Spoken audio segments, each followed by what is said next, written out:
Sejam muito bem-vindos, meus caros, e no dia de ontem na CNN, Margarida Davim fez um comentário sobre a atual situação de Luís Montenegro e fez aqui uma exposição do ponto de vista de estatutos e do ponto de vista legal sobre algumas incoerências em determinados negócios feitos por Luís Montenegro, e Hugo Soares também é mencionado, aliás, também foi mencionado numa reportagem feita por Sandra Felgueiras, em que, curiosamente, por coincidência, já sabem que estas questões são sempre coincidências, tanto o pico da empresa familiar de Luís Montenegro quanto o pico de faturação, quando digo pico é de faturação, tanto da empresa de Luís Montenegro como da empresa familiar do Hugo Soares, atingiram mesmo o pico, como eu dizia, no ano em que estes senhores foram eleitos. Coincidência? É o costume, são coincidências desta vida. E, portanto, vamos ver, meus caros, este comentário de Margarida Davim. Eu não faço, sinceramente, ideia dos posicionamentos políticos desta senhora. Para o caso diz-me zero, ela até podia ser do Bloco de Esquerda, mas eu acho que está aqui uma exposição bem feita e, portanto, digna de ser ouvida. Vamos então ouvir. Que o Ministério Público investiga o escritório de Luís Montenegro. E investiga o escritório de Luís Montenegro não em abstrato, mas em concreto vários pareceres, um dos quais assinado pela mão do Luís Montenegro.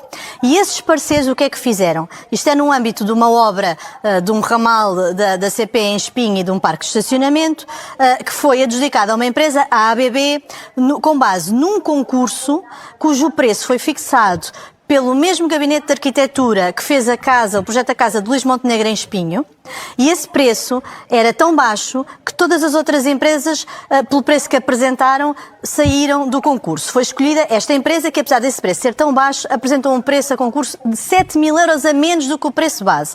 Acontece que, com todos os trabalhos a mais que foram feitos ao longo da obra e que foram sustentados por parceiros da Sociedade de Luís Montenegro, um dos quais assinado diretamente por Luís Montenegro, a obra foi derrapando. Derrapou em 6 contratos adicionais no valor de 1,8 milhões de euros, graças aos parceiros de Luís Montenegro e do seu escritório, contra os parceiros da fiscalização da Câmara de Espinho, que ele representava enquanto advogado. E agora, além disso, esta ABB ainda está no tribunal com 2 processos em tribunal administrativo a pedir indemnizações e pagamentos extra à Câmara de Espinho, num valor global, se atentarmos a todos os valores, de 9 milhões de euros a mais em relação ao preço da adjudicação. Para termos uma noção, este preço original da adjudicação, que era tão baixo e que fez a ABB ganhar o concurso, já derrapou 73%. Meus caros, eu sinceramente, eu nem sei o que é de dizer sobre o que nós acabámos de ouvir. Eu acho que pela primeira vez em muito tempo neste canal consegui ficar sem palavras. Vocês reparem, há um concurso aberto para fazer esta situação. Portanto, há um preço que, aliás, é apresentado como 7.000 euros abaixo do preço base que está a ser exigido até por outras pessoas dentro desse concurso. E, portanto, é um preço demasiado baixo e eventualmente, quer dizer, uma pessoa, se faz um concurso, vai tendencialmente escolher a pessoa que consegue oferecer um melhor preço. Isso é o mercado a funcionar. Não me choca que Luís Montenegro escolha uma empresa que faça o serviço que está em causa por 7.000 euros a menos. Quer dizer, qualquer pessoa gostaria de poupar 7.000 euros se estiver a fazer alguma coisa, seja uma obra em casa, seja uma construção, seja, sei lá, a compra de um terreno por causa depois dos custos administrativos, seja o que for. Portanto, isso, procurar-se o preço mais barato, não é um mal por si só. Mas depois dessa questão, e aliás estamos a falar da empresa que pelos vistos fez o projeto da Casa de Espinho de Luís Montenegro, teve 6 contratos adicionais com 1,8 milhões de euros de derrapagem, e neste momento estes senhores estão em tribunal, pelo que percebi, a pedir indemnizações à Câmara de Espinho. E portanto, caramba, o que é que aconteceu aqui? Como é que há 6 contratos, como é que há uma derrapagem de quase 2 milhões de euros numa situação pedida pelo próprio? Como é que esta situação, que uma empresa que supostamente apresenta um preço consideravelmente mais baixo, porque 7.000 euros não é brincadeira nenhuma, conseguem depois derrapar em quase 2 milhões de euros, e esta derrapagem do ponto de vista percentual foi de 75% do preço. Caramba, derrapagens é algo normal. Agora, vocês têm um valor definido e pedem-vos quase o dobro só por derrapagens. Há aqui novidades demasiado grandes. Vamos ouvir o resto. Eu fiquei mesmo chocado com a exposição desta senhora. Se caso o Tribunal venha a dar razão. Um último pormenor que não é despiciando.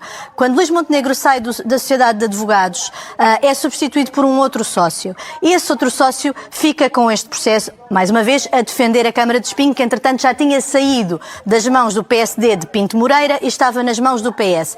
Esse advogado, do mesmo escritório que Luís Montenegro fez parte, arrasa a ABB e dá toda a razão aos técnicos da fiscalização do urbanismo da Câmara de Espinho, que os pareceres de Luís Montenegro e de outros advogados desse escritório tinham desautorizado. Portanto, este não é um processo qualquer. Já agora, nem Lucília Gago nem Amadeu Guerra acharam interessante dizer ao país que o Ministério Público há 2 anos investiga o escritório e os pareceres de Luís Montenegro, quando Lucília Gago achou que era muito importante fazer um parágrafo sobre o facto de um primeiro-ministro, António Costa, ter sido referido em escutas por terceiros e não escutas que envolviam o próprio. Bom, meus caros, esta foi a intervenção de Margarida Davim, que eu achei particularmente interessante. Aliás, se vocês quiserem ver uma exposição ainda mais completa do que esta, basta verem a reportagem, mais uma vez produzida por Sandra Felgueiras, que eu acho que tem feito um trabalho incrível, à semelhança de uma jornalista também do canal News Now chamada Ana Leal, que são trabalhos que eu acho que são de louvar e de se tirar o chapéu e de se bater palmas. É serviço público e eu acho que os portugueses, eu não falo em nome dos portugueses, eu não fui eleito por ninguém, mas eu diria que os portugueses ficam muito gratos pelo vosso trabalho e eu da minha parte estou grato por esse mesmo trabalho. Sobre esta questão, eu acho interessante que depois do PSD sair do poder e aparecer um outro poder, serem dadas ordens desse ponto de vista político em que anulam completamente, ou pelo menos contrariam completamente, os pareceres errados dados pelo escritório de advogados de Luís Montenegro, alguns deles assinados pelo próprio Luís Montenegro. Portanto, das duas uma, ou Luís Montenegro é o pior advogado de Portugal, que também pode ser o caso, quer dizer, Luís Montenegro ou é o pior advogado de Portugal, porque é o escândalo de não saber que tem que declarar as obras à Câmara Municipal de Lisboa porque estava a fazer alterações estruturais. Transformar 2 apartamentos num duplex é uma alteração estrutural e, segundo alguns experts, até devia pedir opinião ou autorização, como lhe quiserem chamar, ao próprio condomínio. Portanto, das duas uma, ou Luís Montenegro também não sabe em que regime é que está casado, não sabe que deve dar explicações à Câmara, ou Luís Montenegro é o pior advogado do país, ou há aqui alguma coisa que falta contar. E, portanto, uma investigação que neste momento, pelo que se sabe, já tem 2 anos, eu, da minha parte, não sabia que esta investigação já tinha 2 anos. Luís Montenegro não é arguído nem condenado por coisíssima nenhuma, mas eu acho que esta história de Luís Montenegro ainda vai dar muito que contar ao país. E, portanto, eu acho que é relevante verem esta análise de Margarida Davim do início ao fim, apesar de que ela depois tenta aqui desculpabilizar a Lucília Gago, ou desculpabilizar não, atacar a Lucília Gago, porque mencionou um parágrafo em que António Costa é ele mesmo mencionado e é feito esse parágrafo e menciona António Costa, etc. Bom, eu acho que uma coisa não deve anular a outra, ou seja, Luís Montenegro deveria sim ser mencionado também pela própria Lucília Gago, até porque pelos vistos há uma investigação de 2 anos a decorrer, há 2 anos que está a decorrer, eu não fazia ideia disto. Agora, António Costa também foi mencionado porque tinha que ser mencionado, eu compreendo é que o parágrafo lhe tenha dado bastante jeito para ele ir recolher a reforma dourada para o Conselho Europeu e, portanto, eu compreendo, neste momento o homem está a ganhar 500 mil anuais, António Costa neste momento tem um salário de futebolista e, portanto, eu compreendo que o parágrafo lhe tenha dado bastante jeito. António Costa não se afastou de política por ser um estadista, não se afastou da política nacional, diga-se, por ser um estadista, afastou-se porque já tinha em vista esse mesmo cargo e, efetivamente, lá condições políticas para continuar não tinha, até porque já tinha tido 14 demissões.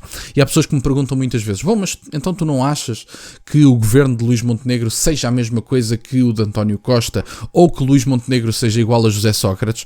Eu acho que as perspectivas não são nada boas. Atenção, eu não faço ideia daquilo que ainda pode vir a ser revelado, mas da mesma forma que eu não sei, nenhum de nós sabe. Agora, eu gostava que a Justiça fizesse o seu trabalho, que o jornalismo investigativo continue. Da minha parte, Sandra Felgueiras e Ana Leal devem continuar a fazer este trabalho, que é para depois, quando estivermos na posse de todos os factos necessários para fazer uma análise, façamos efetivamente essa análise.